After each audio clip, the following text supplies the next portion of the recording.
வானவில்லின் 7 வண்ணங்கள் போன்று சமூக நீதி முதலான 7 இலக்குகளை கொண்டு தமிழ்நாடு பட்ஜெட் வரையப்பட்டுள்ளதாக நிதியமைச்சர் தங்கம் தென்னரசு தெரிவித்துள்ளார். இரட்டை காப்பியங்களான சிலப்பதிகாரம், மணிமேகலை ஆகியவற்றை 25 இந்திய மற்றும் உலக மொழிகளில் மொழிபெயர்க்க பட்ஜெட்டில் 2 கோடி ரூபாய் ஒதுக்கப்பட்டுள்ளது. தமிழின் அரிய நூல்கள், ஆவணங்களை மின்னூல்களாக்கி பாதுகாக்க பட்ஜெட்டில் 2 கோடி ரூபாய் ஒதுக்கப்பட்டுள்ளது. அரசின் குற்றம் என செயல்பட்டு வரும் நமது மாண்புமிகு முதலமைச்சர் தலைமையிலான இந்த அரசுக்கென ஒரு மாபெரும் தமிழ் கனவு உண்டு. வானவில்லின் வண்ணங்களைப் போன்று 7 முதன்மையான நோக்கங்களை அடிப்படையாக கொண்ட தமிழ் கனவு அது. 1. சமூக நீதி. 2. கடைக்கோடி தமிழர் நலன். 3. உலகை வெல்லும் இளைய தமிழகம்.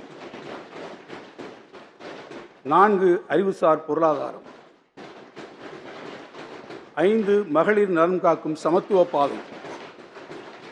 6. பசுமை வழி பயணம். 7. தாய் தமிழும் தமிழர் பண்பாடும். இந்த 7 இலக்குகளை முன்வைத்தே இந்த வரவு செலவு திட்டம் அமையப்பட்டிருக்கிறது.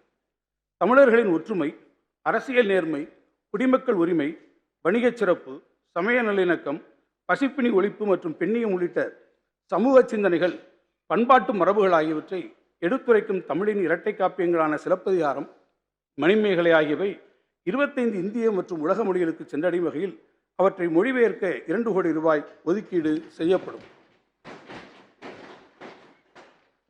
நமது செழுமையான தமிழ் இலக்கிய படைப்புகளை உலகம் முழுவதும் எடுத்துச் செல்லவும், சிறந்த பன்னாட்டு அறிஞர்கள் மற்றும் எழுத்தாளர்களின் படைப்புகளை பெற்று தமிழில் பல புதிய படைப்புகளை உருவாக்கவும் தமிழ்நாடு அரசு சென்னை பன்னாட்டு புத்தக காட்சியை 2வது ஆண்டாக வெற்றிகரமாக நடத்தியது.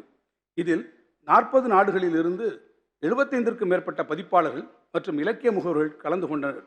இந்த நிகழ்வில் தமிழ் படைப்புகளை பிற மொழிகளுக்கு மொழிபெயர்க்க 483 புரிந்துணர்வு ஒப்பந்தங்கள் உட்பட மொத்தம் 752 புரிந்துணர்வு ஒப்பந்தங்கள் கையெழுத்தாகியுள்ளன.